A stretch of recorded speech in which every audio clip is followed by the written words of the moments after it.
spanning the globe on many interesting topics. But today, or this morning, we start in the Middle East, North Africa region.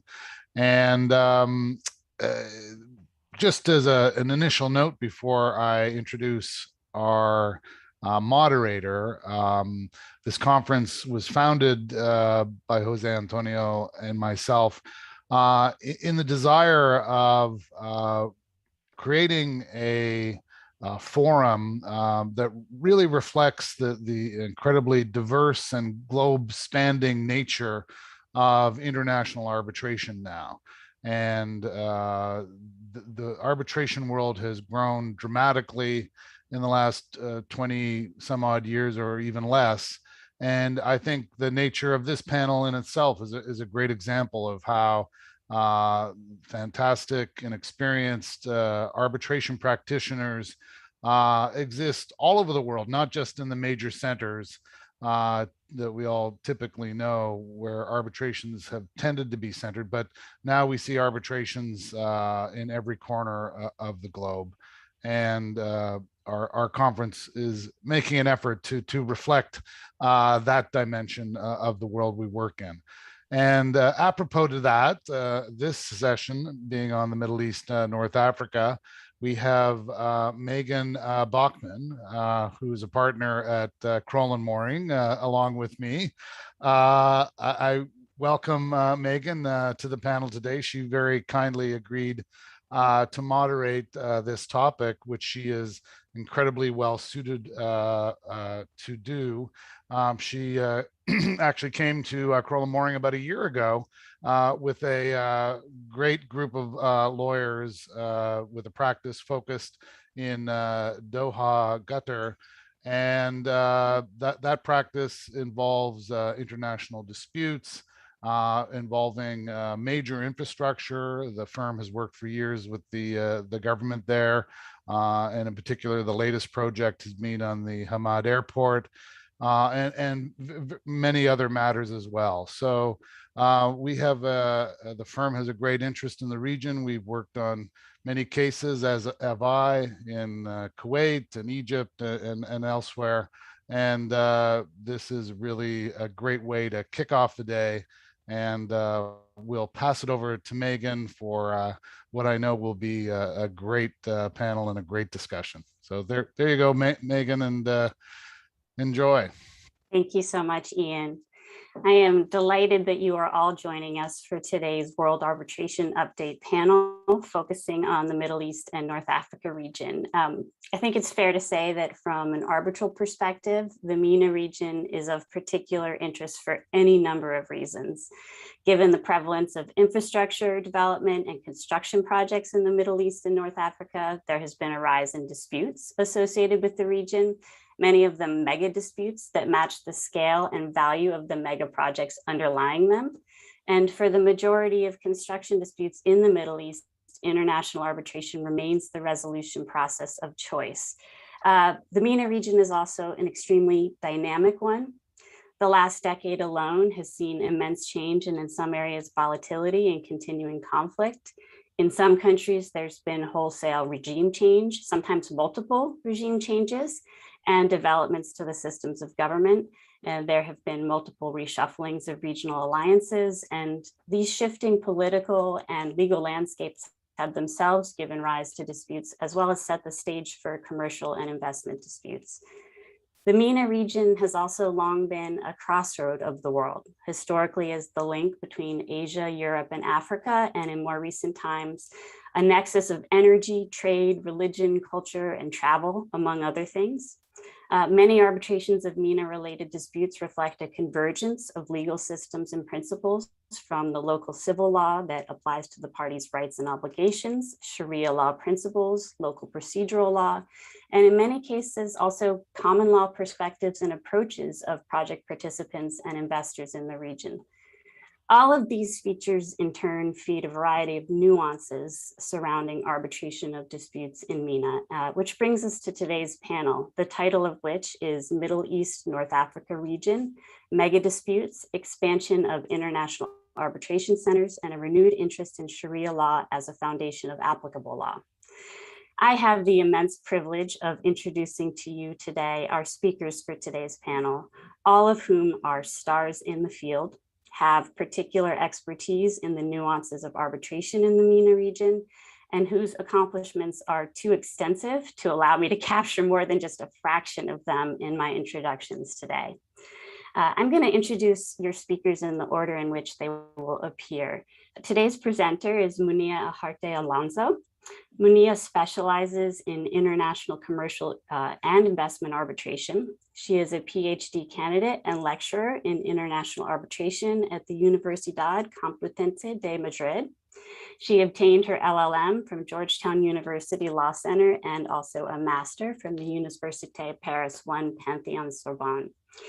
Prior to turning her focus to international arbitration, Munya gained experience in multilateral diplomacy as an advisor to the European Union delegation to the United Nations, and she also trained at the Spanish Permanent Representation to the European Union, assisting with the Transatlantic Trade Investment Partnership and Comprehensive Economic Trade Agreement negotiations at the European Council. Munya is also a frequent contributor to the Kluwer Arbitration blog.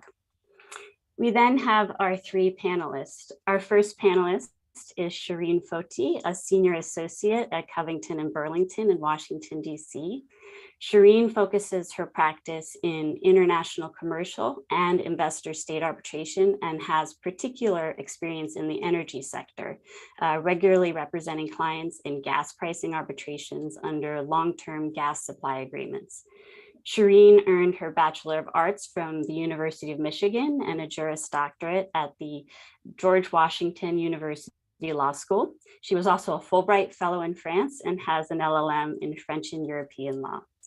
Shireen has for several years been a leader within Arbitral Women, and she currently serves as a member of the Board of Directors, and before that was a board liaison and steering committee member for the Young Arbitral Women Practitioners. In addition to Arbitral Women, Shireen serves on the steering committees of CPR's YADR, the Campaign for Greener Arbitrations, and is the advisor for diversity and inclusion for Arbitrator Intelligence. Shireen has deservedly been recognized as the best lawyers one to watch for France in the field of international arbitration. Next, we will have Sarah Kolilat Aranjo. Sarah is a partner at the El Tamimi and Company law firm in Dubai. Her practice crosses the spectrum of complex commercial disputes, with particular focus on cases involving corporate and commercial matters, banking and financial law, and property and construction disputes, including particularly energy-related projects, both in arbitrations and also arbitration-related court proceedings. Sarah earned her LLB from St. Joseph University and has a master's in international business law, another master's in strategic management and finance, and an LLM from Harvard Law School. Sarah is also a member of the Board of Directors of Arbitral Women and serves as well on the Board of Directors of the Paris MENA Legal Club. She's also an adjunct professor of law at the Université Paris 2 Panthéon-Assas and a member of the ICC Commission on Arbitration and ADR and its task force on arbitration and ADR. She was recently appointed as an expert to the DIFC Courts Arbitration Division Working Group. Sarah also has been recognized by Who's Who Legal and was the 2019 recipient of the Middle East Rising Star Lawyer of the Year Award. And last but not least by any stretch, we are honored to have Professor Dr. Mohammed Abdel-Wahab joining us today as well. Professor Dr. Abdel-Wahab is a founding partner and head of the International Arbitration Construction Energy Group of Zulfikar and Partners in Cairo, Egypt. Professor Dr. Abdel-Wahab earned his law degree from Cairo University, where he now serves as the chair of the Private International Law Department and professor of international arbitration and English law. He's earned postgraduate degrees in private law and international law.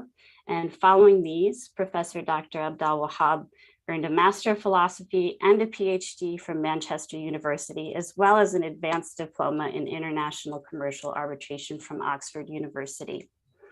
Professor Dr. Abdel-Wahab has served as an arbitrator, legal expert or counsel in well over 230 arbitration cases, including particularly complex, high-value institutional and ad hoc arbitral proceedings involving parties from the world over.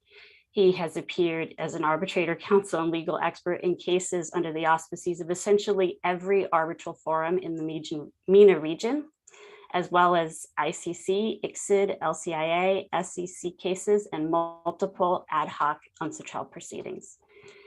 Professor Dr. Abdel Wahab is recognized as a world-leading arbitrator and arbitration practitioner on international investment and international commercial arbitration, construction, energy, and infrastructure disputes, as well as particularly Egyptian, Arab, and African laws, Islamic Sharia, and private international law. In addition to his arbitration practice and professorship, Professor Dr. Abdel Wahab has just recently been appointed to the Institute for Transnational Arbitration Academic Council and also serves as the chair of the International Expert Committee of the Permanent Forum of China Construction Law. And from 2015 to 2021, has been the vice president of the ICC International Court of Arbitration. Since its inception, Professor Dr. Abdel Wahab has been featured in Who's Who Legal Thought Leaders in International Arbitration and was most recently recognized in Who's Who's Global Elite Thought Leaders. There's one other piece of Professor Doctor's history that I'd like to highlight here, which is before the rest of the world went virtual as a result of the global pandemic, Professor Dr. Abdel Wahab was at the vanguard of online dispute resolution issues. He is a world-renowned authority on ODR and is co-editor of the leading 2012 treatise, Online Dispute Resolution Theory and Practice, of which I understand a new edition is forthcoming. He's also the co-editor of International Arbitration and the COVID-19 Revolution and is the author of the Abdel Wahab Pandemic Pathway to Virtual Hearings. I could go on and on about Professor Dr. Abdel Wahab and each one of our speakers, but suffice it to say that the team at the World Arbitration Update has put together an amazing group of true leaders in the field of arbitration generally, and particularly on matters pertaining to arbitration in the Middle East.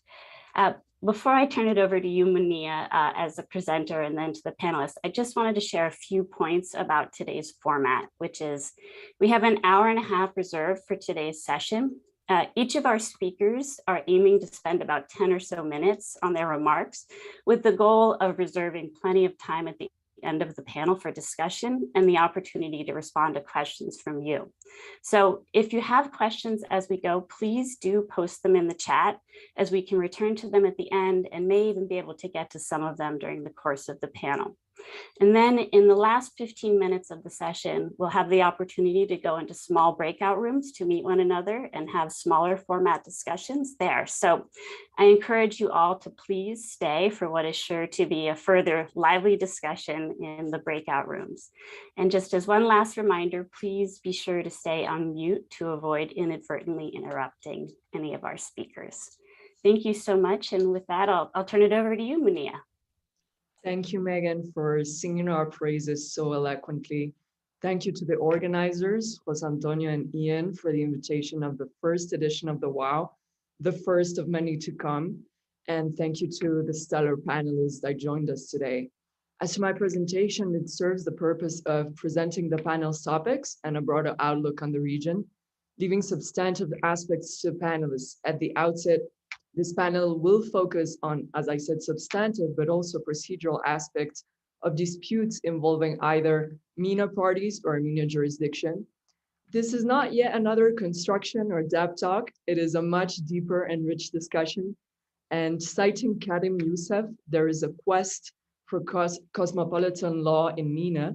And this quest is framing our topic for today, which is MENA as a hotspot for international dispute resolution, shedding a new light on its relevance, and we hope debunking certain preconceived ideas as to the challenges arbitration in the region may convey. The World Arbitration Update will provide an update on latest trends. However, allow me to put this into context. MENA counts with historic landmark cases from Petroleum Development versus Sheikh of Abu Dhabi to Aminol versus Kuwait in the 80s, that shaped energy arbitration, as well as the paradigmatic case Salini versus Morocco in 2001, aka Salini test. More recently, a decade ago, the Arab Spring triggered a series of political events in the late 2010s, which was a catalyst for numerous cases. Shireen will update us on the claims and defenses that arose out of the Arab Spring with ramifications up until today. As to the latest institutional developments in the region, last month, inter alia, the Memorandum of Understanding between the ICC and the Union of Arab Banks was signed, aiming to promote the culture of arbitration and ADR across Arab banks and financial institutions in the region. As you all know, in 2019, the ICC expanded its presence in Abu Dhabi with its 5th case management office. And those developments support the conceptual framework that was laid out by the ICC workstream on arbitration of Islamic finance disputes, which produced a 2019 report I invite you all to read on the development of a comprehensive Lex Islamica and procedures for Islamic finance, which encouraged the use of arbitration in resolving Islamic finance disputes. And this was assessed in light of the Sharia's doctrinal diversity. Beyond the harmonization of Lex Islamica, courts have been supportive of the arbitral process, both in the mechanism of interim measures in several MENA jurisdictions, Sara El-Koleilat will discuss, and as well as the latest enforcement decisions stemming from the Cour de Cassation in Egypt will be presented by Professor Dr. Mohamed Abdelwahab, which are in line with an arbitration-friendly trend. I'm hereby referencing the 27 October 2020 judgment that recognized inter alia that virtual hearings are consistent with Egyptian law without going as far as adopting arbitration as an autonomous legal order. This decision confirms, citing Professor Dr. Abdelwahab, the leading edge of the Egyptian judiciary, and I may extrapolate this to other jurisdictions you will hear about today within the MENA region, Africa, and beyond. I now give the floor to Shireen Fati.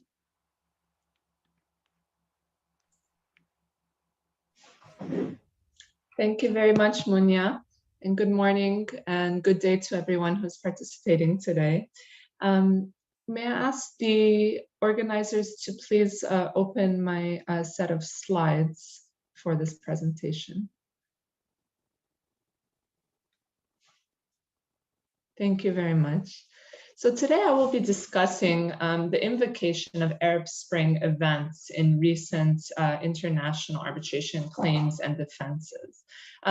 This is a topic which I've been interested in for some time and have been following eagerly, particularly looking at how the events, the factual events of the Arab Spring have had an impact upon the types of arguments and defenses which are being raised in international arbitration cases. If you could please go to the next slide, what we can see is that the number of newly filed ICSID cases, so now looking only at ICSID, against Arab state respondents has risen sharply in the years following the Arab Spring. So from 2011 to 2021, there has been a dramatic increase in the number of cases which have been presented. Since 2011, the average number of newly filed cases with Arab state respondents has been in the order of around 5 per year, with some years, having a quite larger amount of cases. For example, in 2013 and 2017, we saw 8 new cases, and in 2018, 9 new cases. Although the number has slightly tapered off in the more recent years, which may suggest that we're reaching a point of resolution of many of these claims. However, let us pose the question as to whether this may change now with a whole set of new COVID claims, which may arise in future years. So still in 2020 and 2021, Arab state respondents represented 9% of ICSID's new caseload, with 4 and 5 cases respectively, still representing quite a large number there. And of the ICSID caseload for new cases, On average, cases against Arab respondent states represented about 12%. So of the entirety of the new cases each year, a significant portion of those were being brought against Arab respondent states.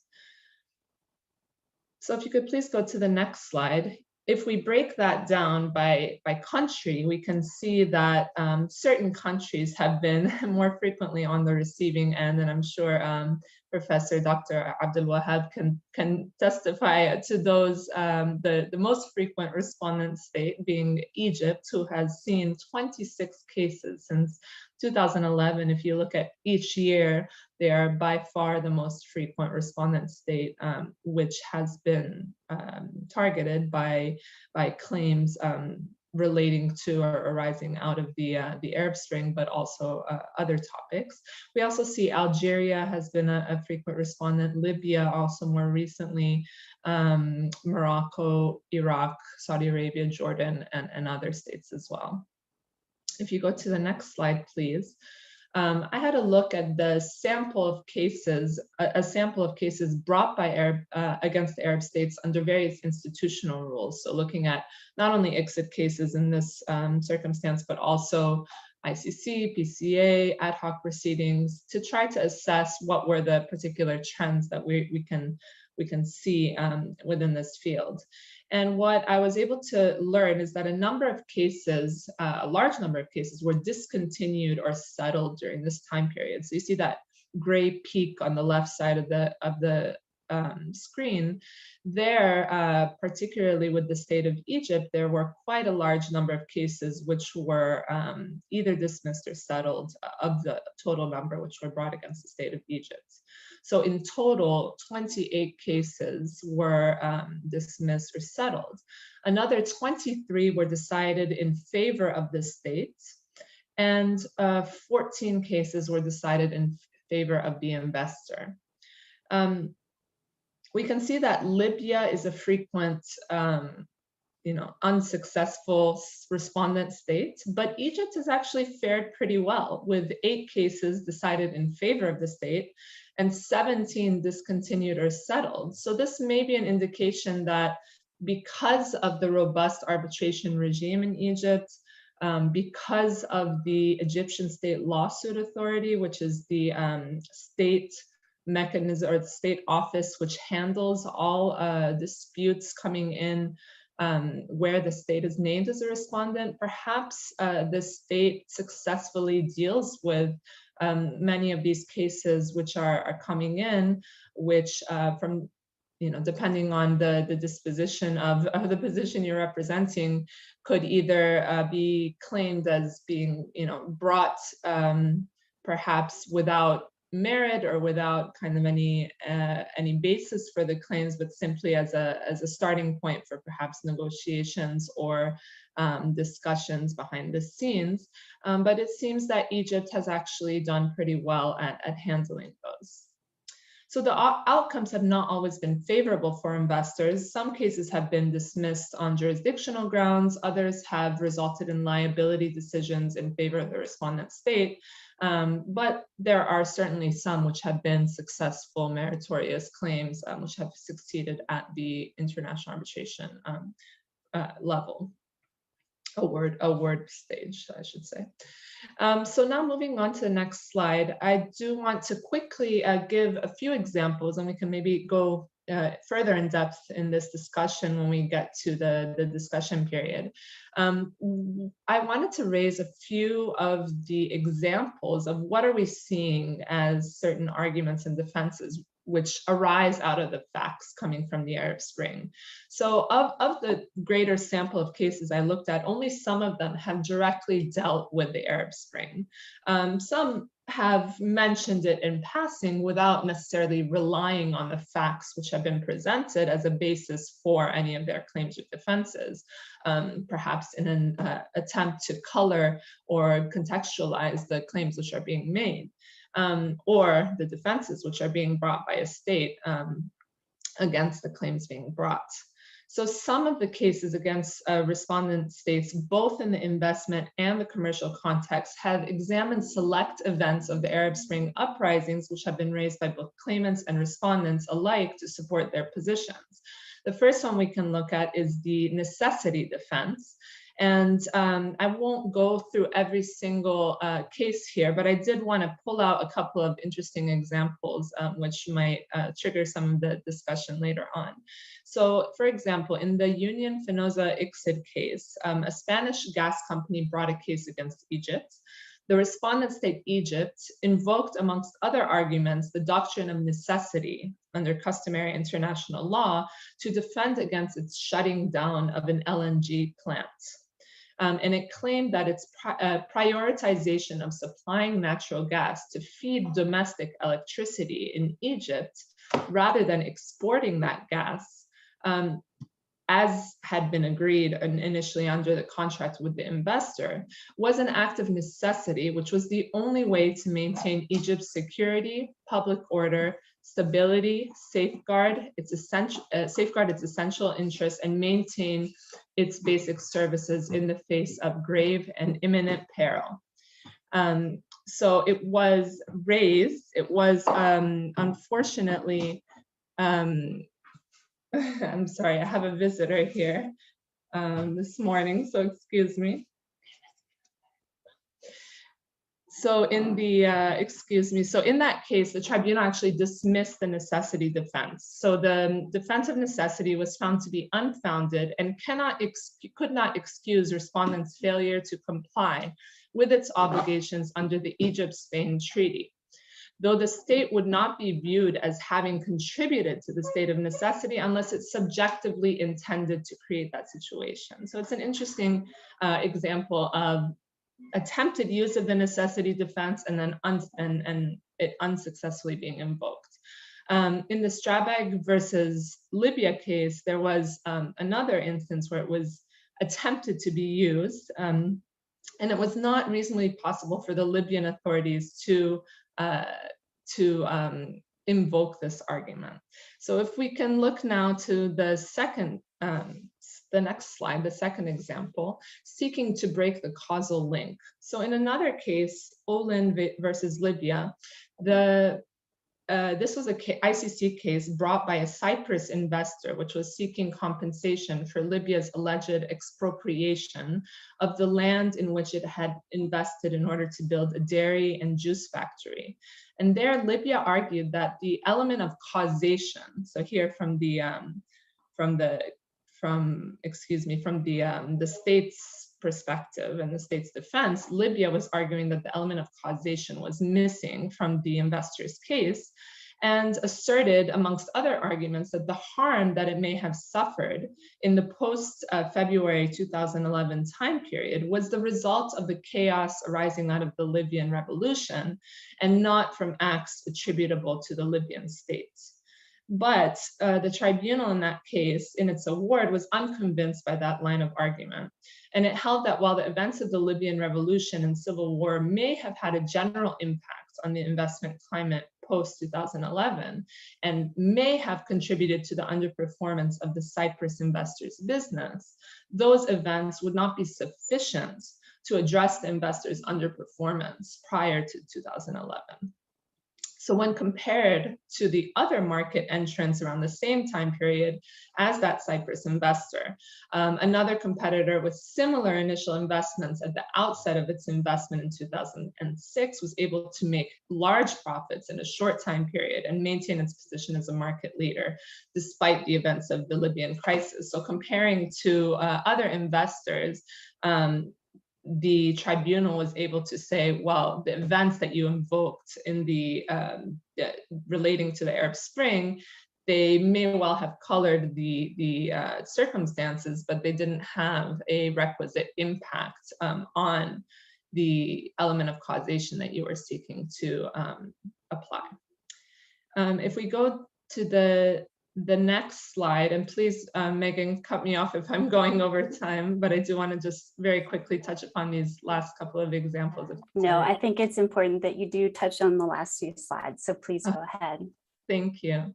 So, Example number 3 is the case of force majeure. So where force majeure is actually being invoked by a claimant as opposed to a respondent. So an example of that is the Gujarat versus Yemen case. And in that case, an ICC case, a group of Indian investors sued the Yemeni state and one of its ministries, seeking, among other claims, declaratory relief that an event of force majeure continuing for 6 months existed, and that the contracts in question were therefore validly terminated. The tribunal in that case recalled in its award that as of January 2011, the security situation in Yemen had begun to deteriorate, with increased instances of tribal clashes, attacks, kidnappings, and other problematic events, which led up to the declaration of a state of emergency by the government in 2011. And the tribunal stated that a number of such events had occurred on multiple occasions and in various locations between 2011 and 2013, which were beyond the reasonable control of the claimants. The 3 claimants in that case suggested that those events fell within the definition of force majeure contained in the contracts, and they relied upon the clause in question to send a notice to the respondent state, automatically suspending its obligations under the contracts. A further contractual clause provided that if the force majeure situation would continue for a period of 6 months, the claimants would have the option to terminate their contractual obligations. And the tribunal agreed with the claimants there that an event of force majeure did indeed exist and continued for that period of 6 months, and that as such, the claimants had validly terminated the contract. So there we see the invocation of difficult circumstances surrounding the war in Yemen, the state of emergency being invoked by the claimants as a justification for invoking the force majeure clauses within the contracts as a basis for valid termination. There it was successful in that case. Similarly, in the General Dynamics case, the civil commotion, unrest, and riots in Libya also constituted force majeure, even though there was no official notice provided to the states. So there we, and sorry if we can just skip to the next slide very, very quickly. The state right to improve workers' wages. Here we're talking about kind of a social or public policy interest that was invoked, and the tribunal dismissed in this case claimants' allegations that a change in the relevant labor law caused the damage to its investment. So this was an interesting turn on this type of invocation. And then very lastly, example number 5, corruption and fraud. We've seen this most recently in the Neural versus Libya case, which just was the annulment proceedings decision was just handed down before the Paris Court of Appeal recently, stating that the corruption allegations of the partial in opposition to the partial award on jurisdiction pertain to the merits, and that no breach of public policy could be found at this jurisdictional stage. So I think I'll stop there. It remains to be seen how tribunals will indeed continue with this, with their analysis of these types of cases and facts, and how they will look at attempts by both states and investors alike to have the events of the Arab Spring and political and social uprisings taken into account in their cases. But there's certainly more decisions which are forthcoming, and we will see how those will be decided. We can certainly discuss what some of the trends are and what commonalities we can see in the discussion period. So thank you for indulging me with this slightly longer time period. No, thank you, Shireen. And I think it'll be helpful maybe even when we come back to the discussion time. I'd love to hear a little bit more as well about force majeure cases arising out of the Arab Spring, because clearly that is something that we've seen more of in the last year and a half as well in relation to COVID-19. And I'm interested in your views as to sort of the precedent that's been developed in MENA around force majeure from the Arab Spring cases, and how that might apply going forward on the next wave of COVID cases. Sarah, I'll turn it over to you. Thank you very much, Megan. And good morning, good afternoon, or good evening for our participants today. I'm very delighted to be here with you today. And once again, thank you very much for the organizers on the Herculean efforts in putting this first edition of wow, it's wonderful to be with everyone here today. And I'll be covering, as indicated by Megan at the outset of this talk, interim measures in the context of MENA arbitrations. And as many of you know for sure, interim measures, which are often also referred to as provisional or conservatory measures, or even protective measures under certain legislations, are measures which typically take the form of an order or even an award aimed at protecting parties' interests before or during the pendency of arbitral proceedings. And so historically as well, if we look at the jurisdiction as well as the availability of interim measures, historically, these would have been within the ambit of the powers of the national courts.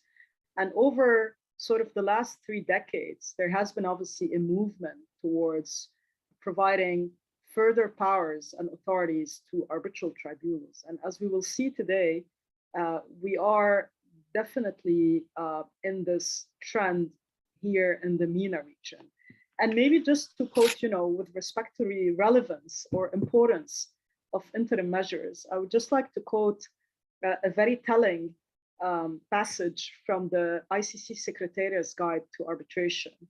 And I quote that interim or conservatory relief can be an important, if not essential, tool for protecting the legitimate interests during an arbitration. And so since today we're talking about mega disputes, and we are definitely in a region, just to echo what Munya said at the outset of today's talk, we are definitely in a very interesting configuration here in the MENA region. Most economies here are emerging. And when one talks about emerging economies, then one definitely talks about projects. And obviously one subset of projects is obviously infrastructure and construction. And we typically often say here that the MENA region is predominantly a construction/infrastructure arbitration-driven region.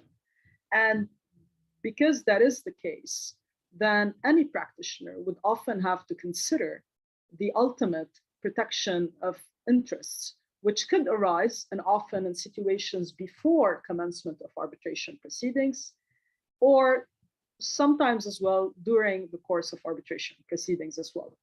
And so just in a nutshell, interim measures, when we look at the several arbitration laws in the regions, and as many of you may know here today on today's discussion, is that the availability of interim measures is often embedded in the lex arbitri, or the procedural law governing the framework of an arbitration, as well as complemented with respect to institutional arbitration under the institutional arbitration rules that the parties have agreed to apply. And often most internationally, globally recognized arbitration institutional rules often provide and bestow on arbitral tribunals the power to order interim measures. And often we find it as well in the region from a practical perspective. Parties tend to also expressly agree on certain authorities granted with respect to certain courts with regards to the availability and powers to order interim measures. However, I think there is one important feature as well, I guess, with respect to MENA arbitrations, is that we often find as well a dichotomy in a way between the theory, which on one hand, if we look at the main arbitration laws of the region, of the major seats in the MENA region, we definitely have express provisions, and we've seen such a trend over the past 10 years with respect to express powers to equally national courts, but also arbitral tribunals to be able to order interim measures. And I could, for example, provide the example of the 2018 federal law on arbitration in the UAE, Law number 6 of 2018, which has expressly provided powers to the court, but also to the arbitral tribunal as well, to order interim measures. And I'm referring particularly to Articles 18 and 21 of the Federal Law on Arbitration in the United Arab Emirates. And what's also interesting is that in a push even towards further protection of assets in the course of any arbitration, the UAE law of arbitration as well even provides the arbitral tribunal with the power even to be able to go on itself, on its own volition, in addition to the parties, to be able to request for an interim measure. And I think what would be really interesting as well, maybe for some of our colleagues who join us today on the call, who may not necessarily be very familiar with the region, is also echoing Munya's observation, is that the region itself, in addition to the cultural richness that we have in the region, we also find it reflected with respect to the legal traditions that are applied in the region. We obviously have a region which is predominantly civil law governed and enshrined from civil law legal tradition. But we also have had obviously certain jurisdictions which have been predominantly inspired by Sharia law, or even certain jurisdictions, and I'm referring particularly to Saudi Arabia, where Sharia law is actually the main guiding principle or framework for the judicial system in Saudi. Other jurisdictions, for example, such as the United Arab Emirates, use Sharia principle by way of guidance. And then you would add a third layer to that, is if you look at the United Arab Emirates and if you look at the state of Qatar, you would have a hybrid model.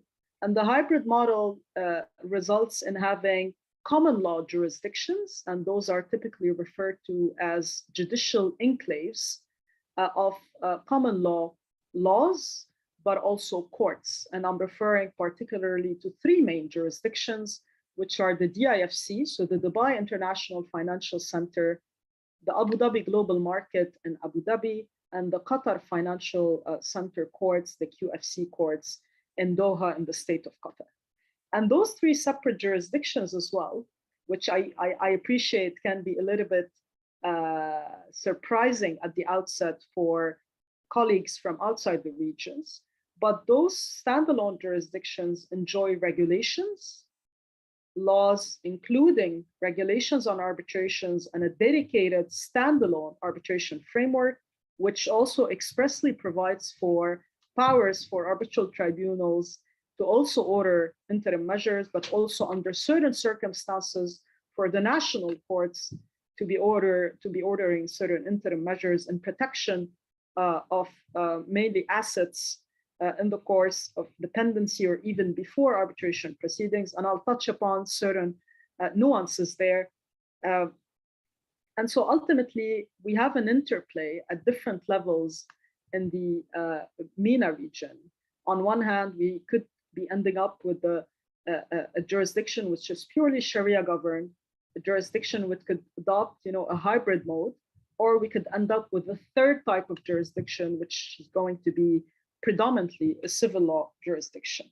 And while, like I said, most new recent arbitration frameworks in the region, and I'm talking about modern arbitration in the MENA region, I'm not talking about the 18th century or the 19th century, and Munya mentioned as well the very famous Abu Dhabi award back in the 50s of the last century. But I'm talking really about modern arbitration in the MENA region, which I think more or less we can pin it down to the last probably 10 to 12 years. And this is when we started seeing a trend with having jurisdictions here and states enact new arbitration laws.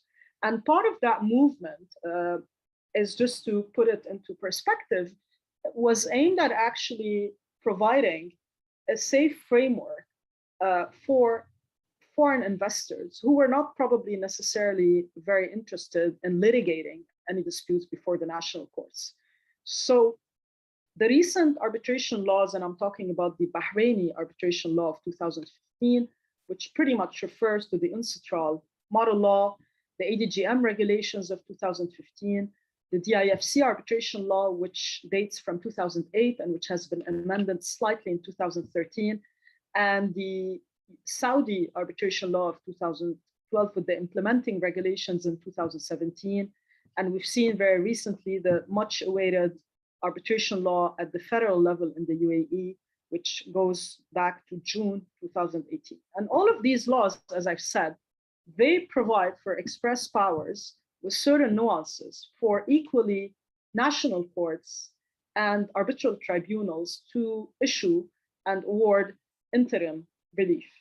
And this leads obviously to the practical challenge, which is often found, which goes out to the issue of concurrent jurisdiction.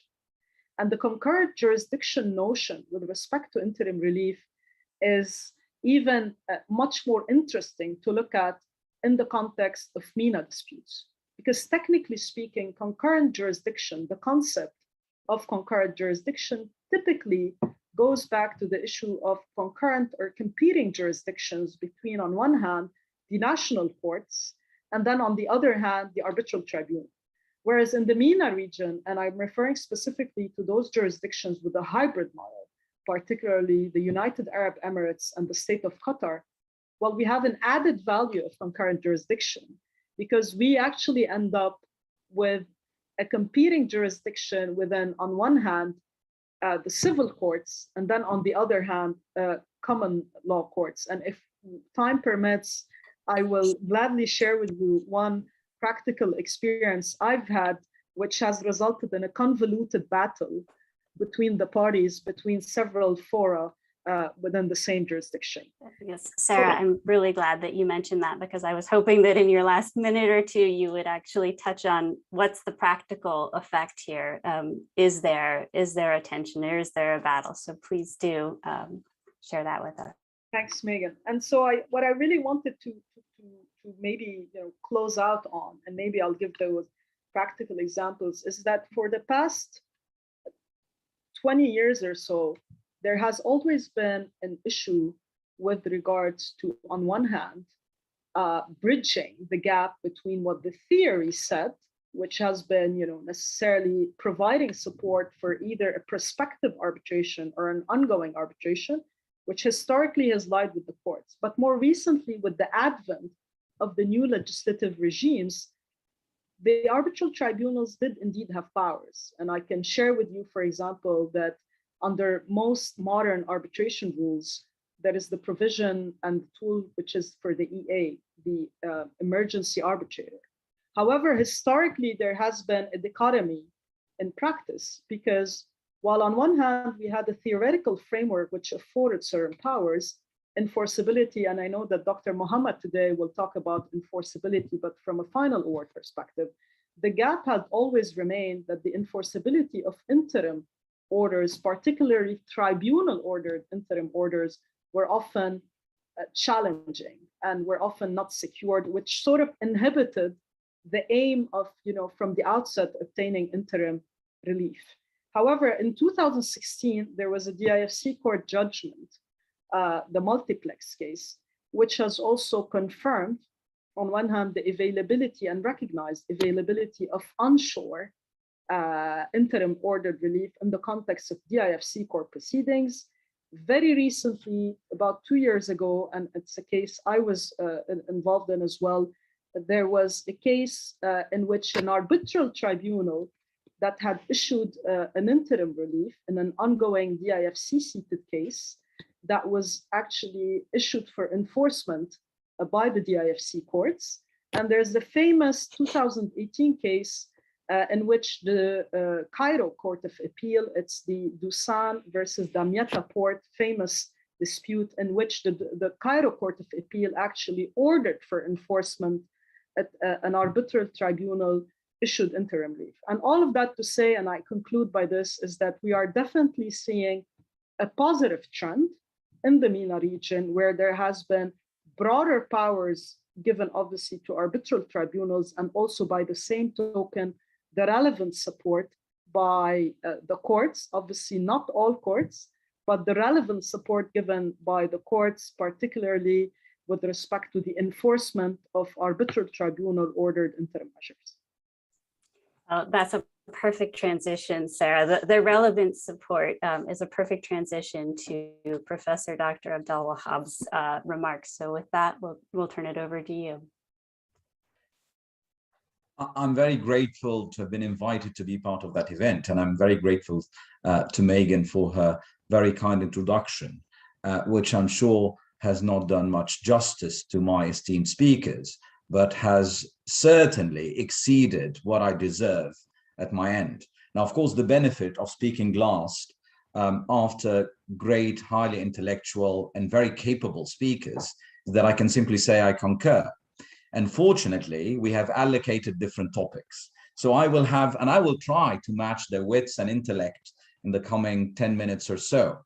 The difficulty I'm in is that I need to discuss with you about 5 decisions, 2 legislative amendments, and an interesting piece of information or statistics from a notable MENA jurisdiction. I will endeavor to do so in the next few minutes.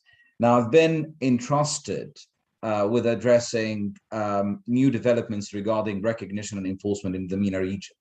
It is a very interesting region, quite volatile, and there are always new developments to report on. And that makes it all the more interesting and worthy and quite attractive and appealing to people across the globe. Let me start with some very simple developments that would be known to many of you, but will have greater, I would say, implications and developments to report on perhaps over the next year. And that would be Iraq joining the New York Convention as the 168th, perhaps 169th, depending on how you see it, with the later states that have joined, including Belize. They ratified the New York Convention on the 4th of March, 2021, and deposited their instrument of ratification in May 2021. Now, that signals a very new development, given that Iraq now is a jurisdiction that I would say at the forefront of arbitration developments, given the involvement of a number of Iraqi parties in international arbitrations. So stay tuned as to how the Iraqi courts, which to my understanding have not yet had an opportunity to address this new development, are going to apply the New York Convention when it comes to recognition and enforcement of awards. Moving a little bit to the south from Iraq, and that's to the United Arab Emirates, which is always a very interesting jurisdiction. And all my great panelists have addressed developments in many jurisdictions, including the UAE, and I speak under the control of Sarah there, who is a guiding marker on the developments in the UAE. But I will say that there are 2 interesting developments that are worthy of reporting, one of which may be known to many, the other I doubt, and that could be quite interesting to report on. On the 14th of June 2020, and that, as you know, follows the enactment of the UAE Federal Arbitration Law number 6 of 2018, a judgment by the Dubai Court of Cassation referring to all pages of arbitral awards have to be signed. There's always been a matter of controversy whether you should sign all pages of the award or not, and out of abundance of caution, normally people would initial all the pages and sign the last page, and that would qualify as signing all pages of the award. But there are instances where the award has only been signed on the last page, or I should be more precise, on the pages of the dispositive section, which could go to 2 to 3 pages or even more, depending on what the dispositive covers. Now, on the 14th of June, the court says that even though that the arbitration law article 41(3) of the Federal Arbitration Law only refers to signing the award, the court said that all pages ought to be signed. Now, that is a new development, and people are now proceeding with signing all the pages out of abundance of caution in that sense. But it is much hoped that in the future, this strict requirement, let me say judicial requirement, it is certainly not expressed in legislation as every page, could hopefully be relaxed a little bit. Now, the more interesting development comes on the 9th of June, 2021, from the Dubai Court of Cassation decision. And this time, it's not just a judgment, it's a decision by the General Committee of the Court of Cassation. So these are 10 judges. They're not just deciding a case, they're simply laying out the practice of the court, let's say judicial custom of the court that will be applied. And that relates to legal and delay interest. Now, those who are familiar with arbitration in the UAE know that the cap would normally be 12% and the judicial custom would be in the range of 9%. The court has reduced that and said that they are now changing the judicial custom to be that the interest rate would be capped at 5% as the judicial custom per annum, rather than 9%. So that is a development that tribunals sitting in the region and applying UAE law should be aware of. Now, moving a little bit now to the West and goes to Egypt now, my very home jurisdiction, and I've noted with great appreciation the input from Munya, Shireen, and Sarah, bits and pieces there to report from Egypt. We've had some interesting developments. And these interesting developments that I will discuss relate to 3 particular decisions by the Court of Cassation and 1 legislative amendment relating to the Supreme Constitutional Court's law. Now, the decision that Munya has kindly referred to in her excellent opening that set the stage for all of us is basically the 27th of October 2020 decision by the Court of Cassation, which is really a forward-looking decision addressing a number of topics. Now, that decision, 4 main principles were highlighted. Estoppel, venire contra factum proprium, as known to many, has been captured by the court. It is a long-standing principle. It is not legislatively expressed, by the way, in Egyptian law. Unlike the UAE law, for example, where Article 70 of the Civil Transactions Law specifically refers to estoppel.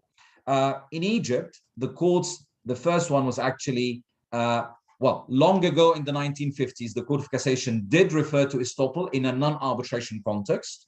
Then the first time in an arbitration context was the Court of Appeal 2013. And in 2020, the Court of Cassation actually spelled it out in the context of arbitration, saying that estoppel is a general principle of law that also applies in the context of arbitration. It also added the also well-known principle of no party may benefit from its own wrongdoing, and settled a long-standing saga about party representation, that party could be represented by counsel that may or may not be lawyers, and if lawyers, they don't need to be registered with the Egyptian Bar Association. So that pretty much opens arbitration in Egypt as a good seat for arbitration, with foreign counsel prosecuting cases without any fear or concern about their status. And then finally, the reference to virtual hearings, which I can only say I concur with what Munya said, that this is not inconsistent with Egyptian law. Obviously, it is a case-dependent or a case-sensitive exercise, but the Supreme Court just signaled the possibility that virtual hearings are, again, a global development that are not inconsistent with Egyptian law. Now, moving to 2021, on the 24th of June, 2021, there was the Court of Cassation judgment in the infamous case of Kharafi versus Libya. Now, that is quite an interesting case because it's an investment arbitral award rendered under the auspices of the Unified Agreement for Investment of Arab Capital in the Arab States. Quite interestingly, over the past 7 or 8 years, we've had a saga where we got an arbitral award, 3 decisions by the Cairo Court of Appeal, and 3 decisions by the Court of Cassation dealing with that arbitral award. It is quite interesting, and I know the timing. I may have about 4 or 5 minutes left, but in time, I will say that this was about a $936 million award plus interest at the rate of 4%, rendered against the state of Libya under the treaty.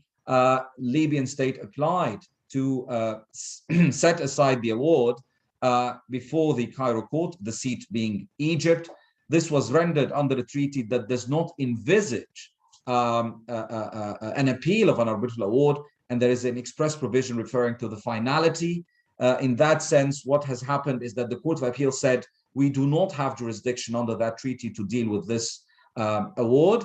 The Court of Cassation said no. It went back to the Court of Appeal. The Court of Appeal said for a second time, and quite surprisingly, no, we're not reviewing it again.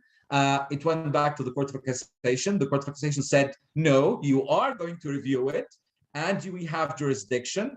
And that was remanded then to a different circuit of the Court of Appeal. The Court of Appeal a third time said, well, the arbitral award is against public policy. You want us to review it? We did that, and it is against public policy, emphasizing cultural public policy. The reason being is that there is a disproportionality in the quantum granted by the tribunal in that sense. Proportionality being expressed that the harm and the loss should be proportionate to the damages awarded. And they said this is a principle of public policy and it is set aside. Now, many people have expected this to be the end of it.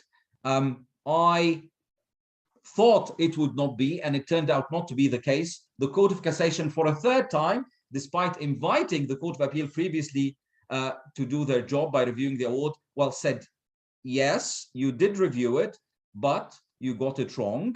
And they reversed the Court of Appeal decision and said the award stands because it goes beyond the four corners of the principle of public policy. You cannot simply review an award on the merits, and this assessment of damages is reserved for the tribunal and cannot be reconsidered by a court of law.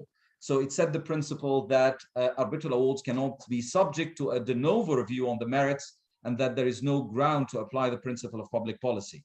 And by that, on the 24th of June 2021, the Court of Cassation ended the saga of the Kharafi versus Libya dispute.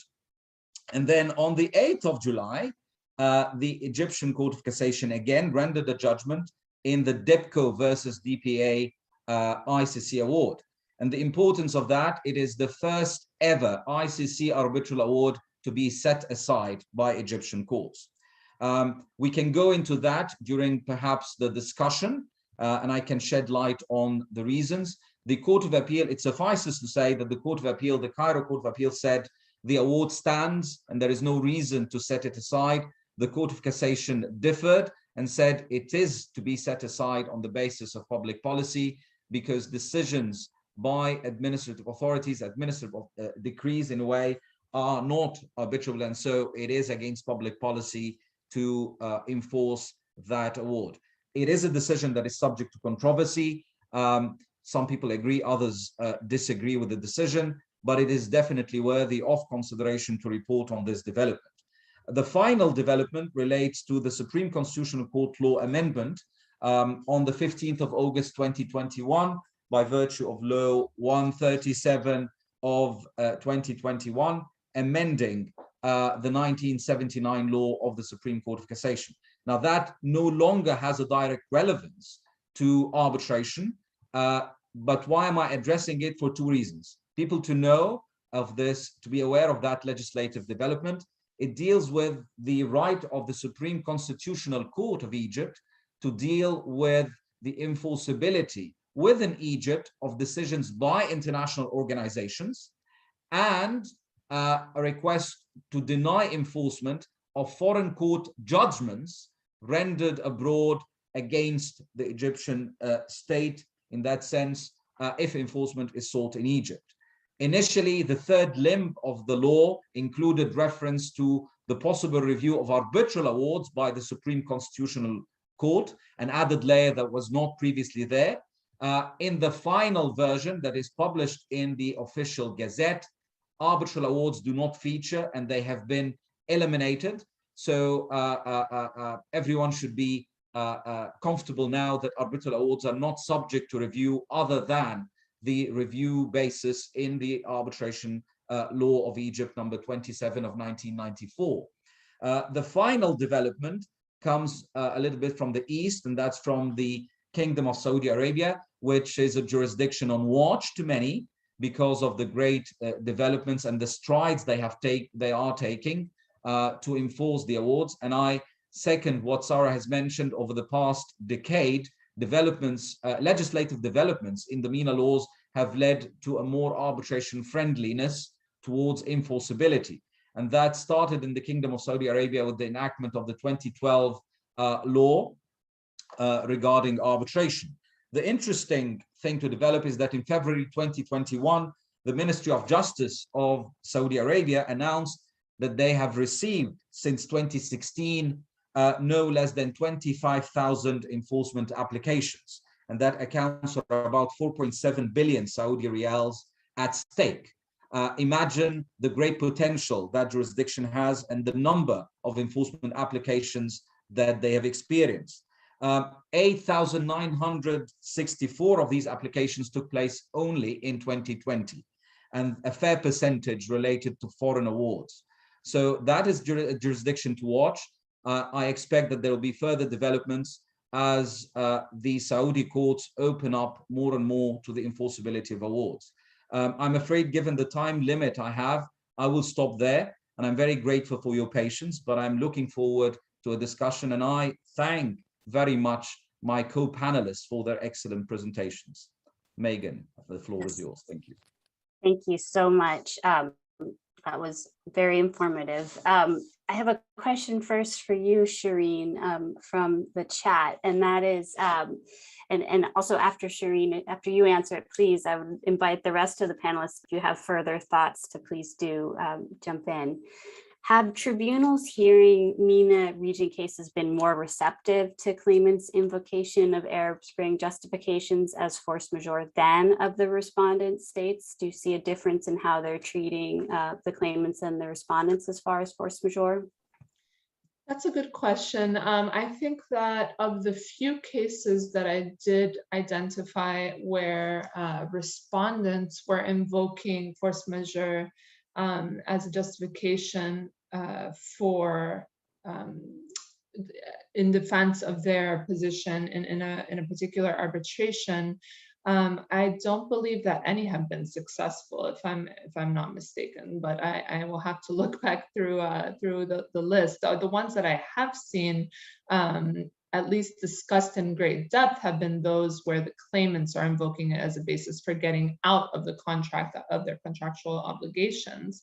And it's interesting to think about that in the context of COVID, you know, as we have seen in the cases which I mentioned earlier, there are quite a lot of times in which we are seeing a party invoke force majeure in the context of, you know, the events surrounding the Arab Spring, the factual events, as a justification for saying, well, you know, the contextual situation was so grave, so serious that you cannot envision your commercial operations or your investment operating within a framework completely and entirely free of that context. You have to understand that certainly in the assessment of the facts and in the performance of the relevant contract or the execution of the investment, it is sure, I mean, at least in my practice, I've seen that COVID finds its way into, you know, in the more recent submissions which have been made,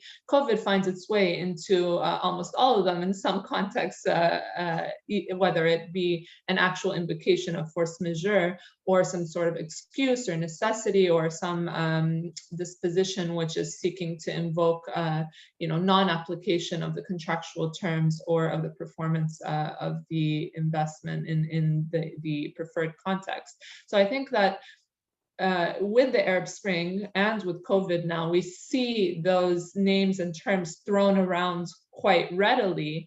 But what I sought to do really with this research was to see, well, what actual impact is that having on the claims and defenses that are raised? And I think the conclusion can be that they don't have such an enormous impact as one would think. Their successful impact has been rather limited, and only in rare instances have tribunals really found that they are sufficient to find in favor or against the party's position, you have to really bring a showing of impact upon a claim or defense. You cannot simply put something in the context, but of course parties will use these events to color and to contextualize their claims and defenses. So I'm not sure if that entirely answers the question, but hopefully like shed some light on what we're seeing, I guess, in the jurisprudence.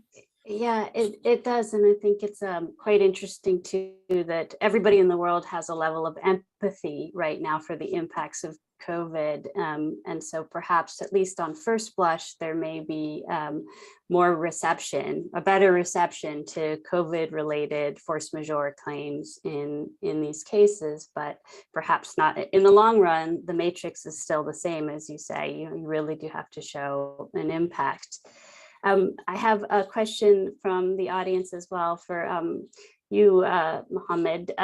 In the Al-Kharafi case, do you think the last Court of Appeal went too far in reviewing the merits of the award? And if so, why did it review the merits of the award, considering that Egyptian courts are generally reluctant to do so? Thank you very much, Megan. Thank you for the question. I must say it's an excellent question, and to do justice to the decision and to be objective in assessing it, I would say the following.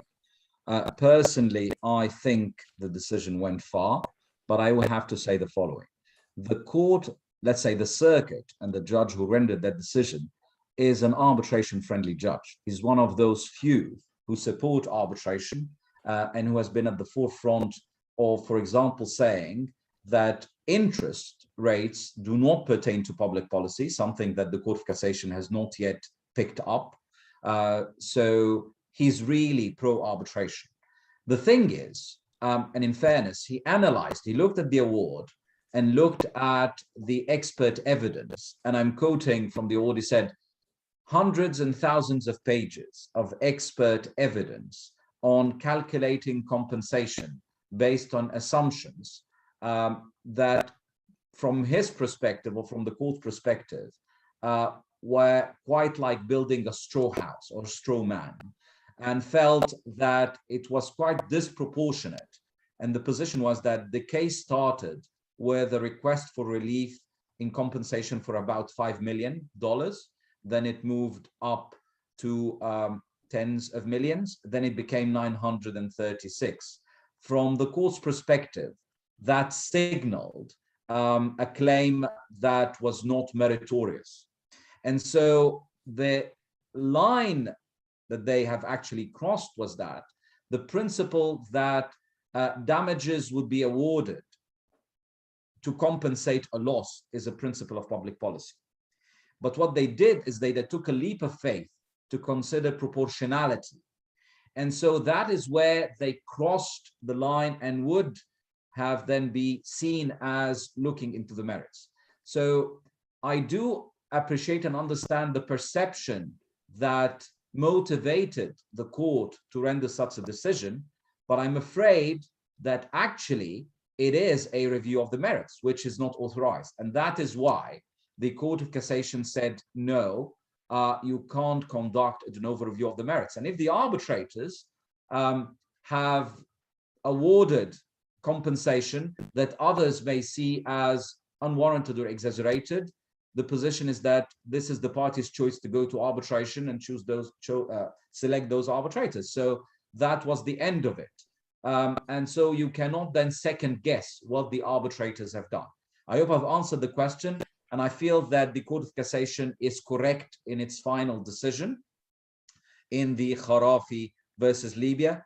But I'm afraid I personally think that under the treaty, national courts do not have generally a right to review awards in a sense. But that anyway is now settled because the court made the arbitral award stand and is back on the table.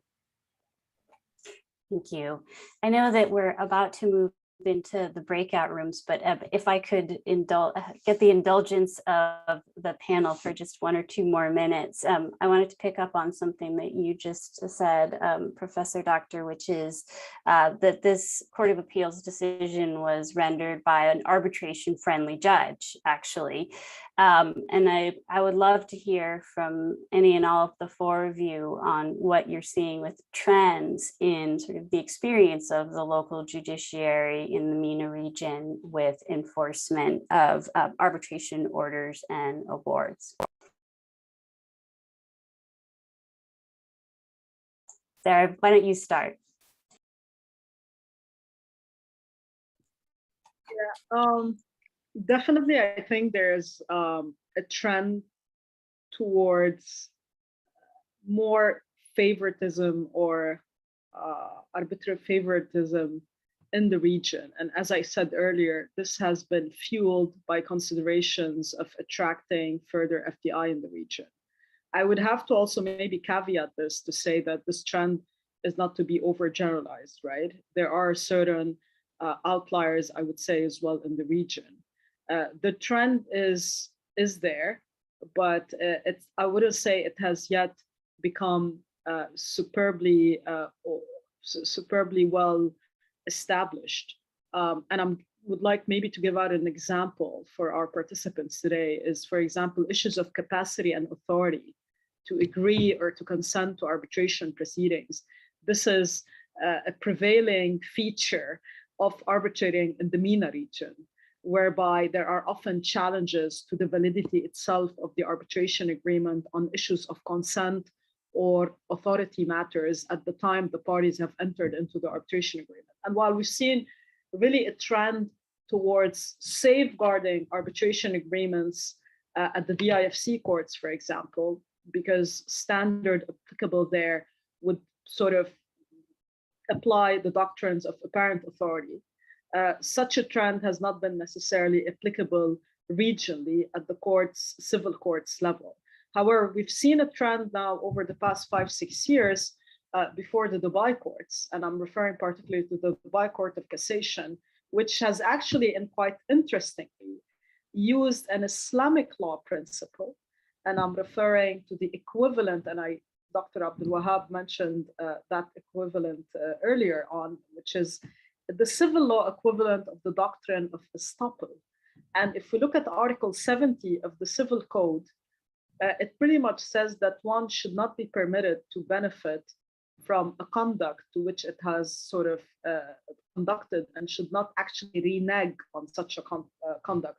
And interestingly enough, the Dubai Court of Cassation has been using such a principle, which is a Sharia principle, an Islamic law principle, to also try and safeguard the validity of arbitration agreements on the basis of the doctrine of good faith as well.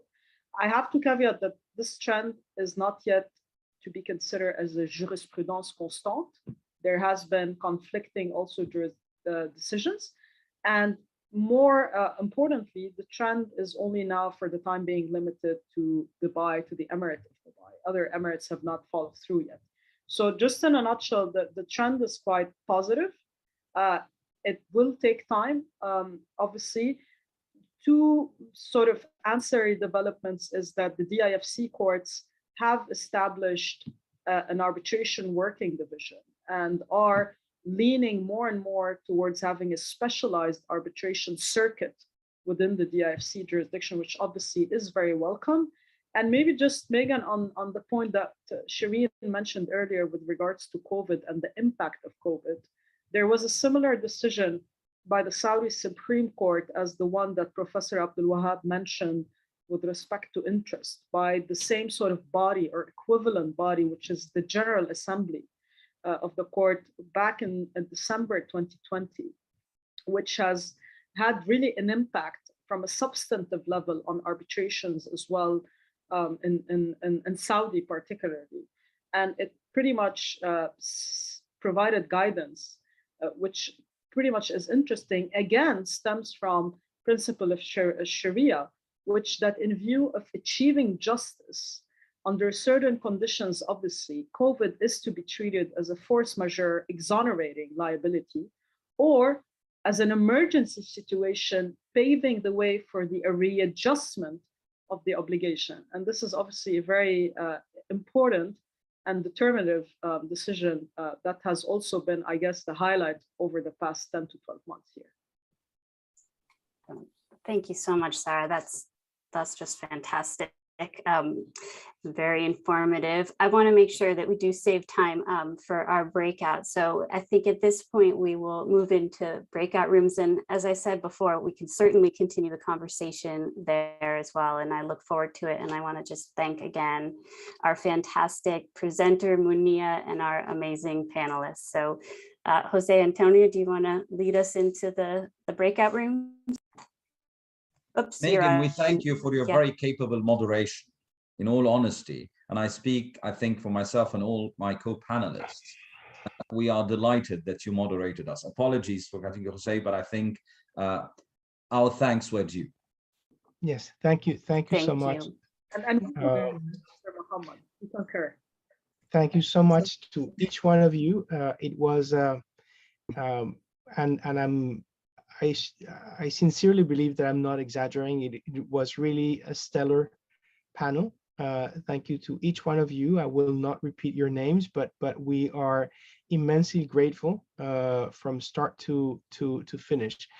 Before we go into breakout rooms, we had a promise to also share thanks to our sponsors, and I must give a good piece of thankfulness to Charles River Associates, NERA, Compass, and also our various circle of firms, including E&A Law, CMS, King and Spalding, Claviger Law Group, Sufi Carr, and partners, Sidley Austin, Ramon International, Mintz Group, Alex Partners, Nivalian, Validity, and Statera.